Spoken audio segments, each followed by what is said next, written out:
La dernière fois, je vous ai schématisé la relation avec un élastique. Aujourd'hui, je vais vous schématiser la relation avec une feuille de papier. Non, mais elle est sérieuse, celle-là? Elle aura jamais fini de nous surprendre. Alors l'idée, c'est pas de vous surprendre, c'est d'essayer d'illustrer. En effet, la relation, quand vous venez de rencontrer une personne, que ce soit un nouveau collaborateur, ou que ce soit un nouveau partenaire ou un nouvel ami, elle est toute neuve. Alors bon, on voit pas trop là avec les écritures, mais en gros, elle est toute lisse. C'est une nouvelle page à écrire. Aussi, en fonction de ce que vous allez dire ou ce que vous allez faire, ça aura un impact sur cette jolie page. Vous allez pouvoir écrire votre histoire. En revanche, selon les comportements que vous aurez, vous allez peut-être aussi un petit peu écorner cette relation.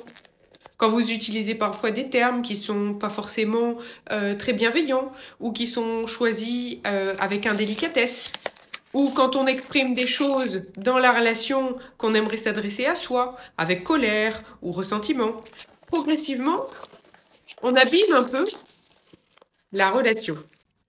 Oui, oui, ok. C'est vrai que la dernière fois, je l'ai traité de sombre abruti, j'y suis peut-être allé un peu fort, mais enfin, c'est pas très grave. Il suffit de demander pardon. Oui, on peut demander pardon. Même, il vaut mieux demander pardon. Ça permet progressivement de déplier la relation.